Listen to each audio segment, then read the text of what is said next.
Hello, everybody. It's a wonderful walk,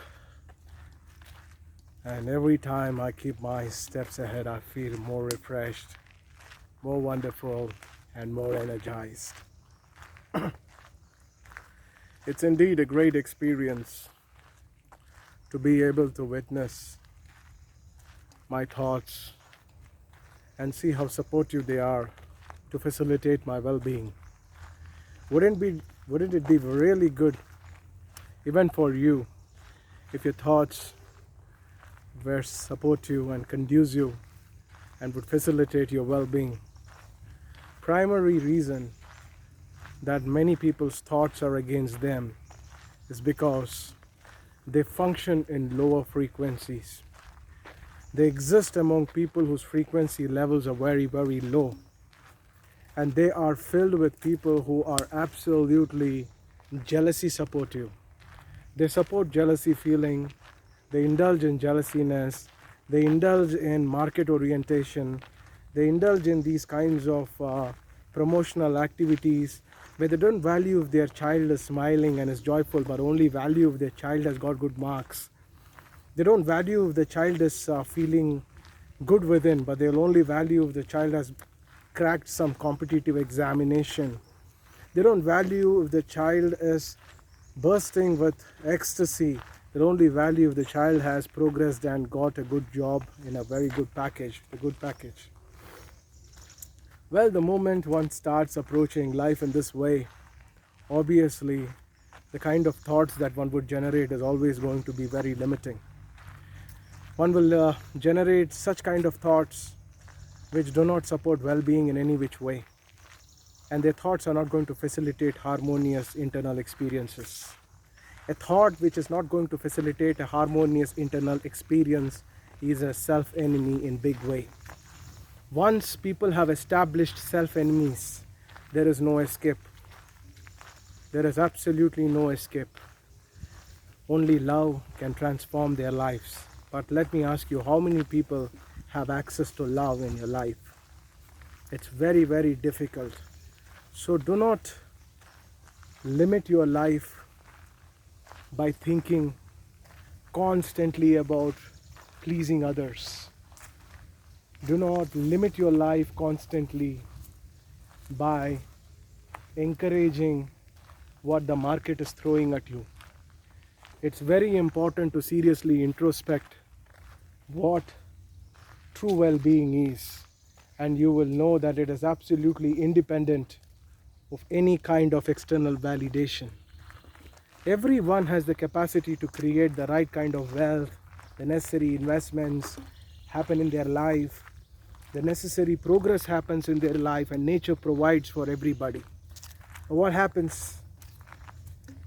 A human being becomes even more greedy, and he invests that money to get more money, and then he gets into a loop where he is not able to get any income at all. Let me share with you a story. Before that, it's also important to know the premise of the story. The premise of the story is something where God Himself is working on creating internal well-being and providing resources and providing an atmosphere which is so good, which is so nice, which is so refreshing. But many people lose that time with themselves because they are lost in creating more and more and more for themselves. This kind of a dangerous progression makes people feel very, very ridiculous, very, very disastrous, and feel very, very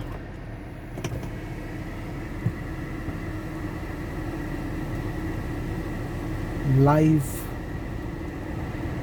destructive. Yes, they're very, very life destructive in its own ways. It's very important that we understand our life is facilitated by enormous well-being, by enormous joyful internal state, and this is the fundamental quality of your life. As we are progressing into a wonderful journey into ourselves, and before I share this beautiful story with every one of you, I want to tell you that I actively encourage people who are in positions of senior leadership and authority to take time and subject themselves into these absolutely amazing environments.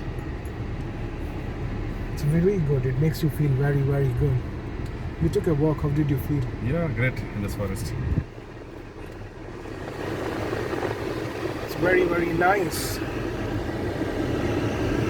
that people understand the significance of subjecting themselves to these great environments. I was talking to you about a story of God. One day a very established yogi met God, and he said that in the current era and the days ahead, he sees that market economy has taken a completely forefront. So why don't you give everyone the necessary wealth, necessary money, so that they can enjoy whatever they want. This is the proposal he made to God.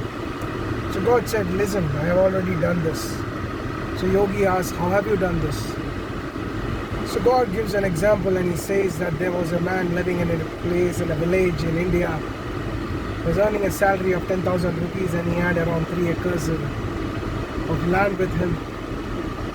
Seeing a struggle and thinking what would he make if I even give him 10 times more, what I decided to do was I increased his land value like anything.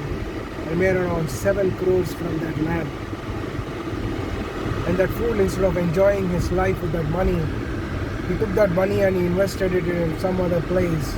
And today his situation is stuck completely, and he's even more poorer than what he was.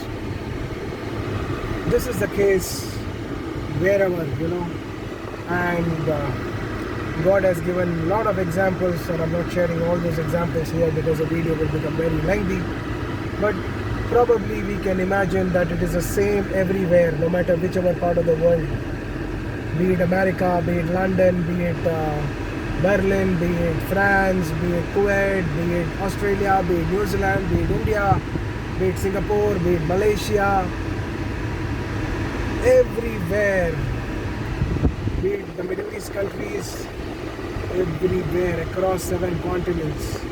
This is the situation, this is the case. People are greedy, and that's where it is very important for people to draw a line as to how much is enough.